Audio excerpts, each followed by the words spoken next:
Tourism interpretation is the art of telling tourists a good story about world, cultural, and natural heritage. It is a powerful communication tool for revealing meanings and relationships of heritage to visitors. Tourists are intended to learn about the relationships and meanings of cultural and natural assets through tourism interpretation. To convey message and tales about the site to their visitors, interpretation is the most effective communication tool available to any administration of a heritage site. To explain to the visitor what is unique about the place and why it is cherished as heritage, they can employ interpretation approaches.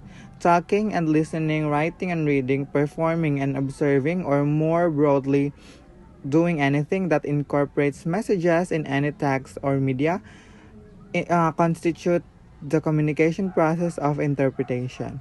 Communication, the goal of the tourist interpretation is to elicit a response from tourists and that can alter their overall tourism experience. Interpretation tool in changing tourist attitude.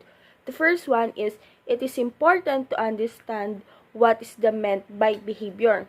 Behavior is an observable action, what you see someone's doing, but often people confuse with the attitudes, awareness, feelings, values, or identity. Therefore, behavior change is seeing a change in someone's action. Second one is identify and define the exact behaviors you want to change. Keep drilling down and be specific of who, where, when, and what about that attitude. And lastly, encourage outreach in local to effectively utilize visitors. Be specific about the type of attitude you want to change because visitor can be influential at changing certain behaviors or attitudes in local. Interpretation as an attitude. The new role of tourism interpretation is to guide visitors to be more environmentally conscious. They are actively involved in creating their own experience through personalized interaction with the heritage site. Tourism interpretation in the 21st century is far more likely to recognize visitor empowerment than to alter visitor attitudes and behaviors.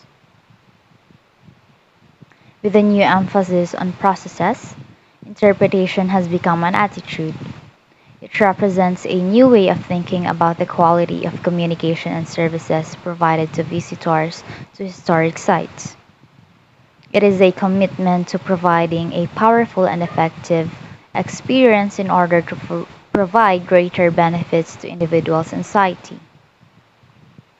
Taking into account the human desire for meaning and connections to communities and places, heritage site interpretation identifies the uniqueness of places and cultures and assists people in developing a personal and collective sense of being and value.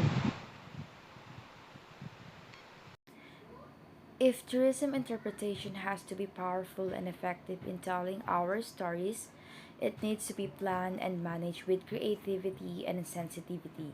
To be creative, tourism interpretation draws inspiration from other fields such as marketing, journalism, art, branding, retail, and business planning. Sensitivity, on the other hand, is gained when tourism interpretation reflects the understanding that it is not produced by managers and operators of heritage sites, but rather co created with the visitors. Therefore, tourism interpretation should be sympathetic with the nature of the place, the audience, and theme message. We have the personal or guided interpretation techniques. So, personal or guided interpretation techniques, they are referred to those interpretations delivered face-to-face. Personal interpretation can be a powerful and effective medium to influence visitor perceptions and behaviors. The three main advantages of personal interpretation are visitors can ask questions. Next, delivery can be flexible. And lastly, presentations can be tailored to each audience needs, desires, and expectations. So, some types of personal interpretation techniques are: the first bullet is guided tours by feet or vehicle. Next, talks or presentation.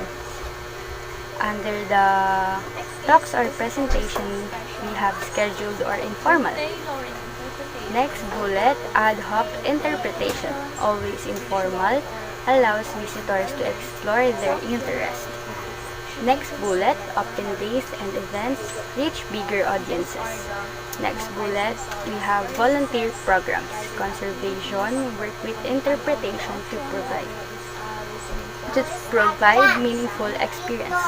Next bullet, seasonal programs. Summer programs, special site tours, or extended trips. Next is the non-personal or self-guided interpretation techniques.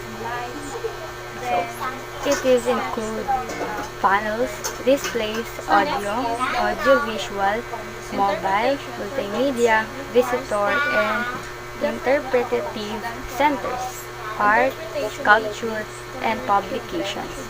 The three main advantages of self-guided interpretation are: the first is it can be delivered to a wider audience. Next is it can be used at their leisure. Lastly, it is cost-effective. Self-guided interpretation should be placed where site features raise questions or create good stories where are stopping points. And where it can be easily maintained, all self-guided techniques should be well-designed and user-friendly.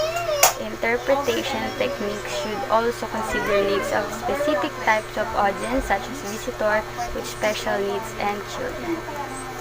Next is visitors with special needs.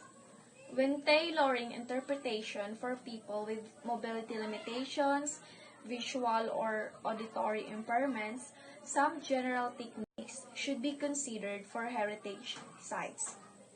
These are the multisensory experiences, guided activities, an audio option, whether it's a listening post or a panel with sound, then the clearly structured text with big prints or special color combinations, special maps, models, appropriate heights and lights, then steps to give a better viewing. Next is the children. Interpretation for children requires completely different approach than for adults. Interpretation techniques for children should follow the stages of child development with following examples. 0 to 2 years old, these are the colors, sounds, touch, repetition. 2 to 7 years old, play, repeat, identify, and match things, experience real things. 7 to 11 years old, creating own meanings, exploration, discover, fine motor, coordination. Over 11 years old, it would be a more complex problem solving, participatory activities. Sensitive stories are the kind of tales that relate to individuals and are characterized by debate, fears, loss, conflict, and power dynamics. Events and circumstances that are challenging might provide visitors with changes to develop and learn, and truthful description without bias and communication with individuals concerned are typically necessary when discussing a sensitive story. It is not necessary to address sensitive issues in order to interpret them. Positive result can come from telling difficult stories properly, but sensitive skills are needed. Heritage tourism management is concerned with the identification and interpretation, maintenance, and preservation of significant cultural sites and physical heritage assets and tourist inflow, and providing them adequate facilities to understand the heritage.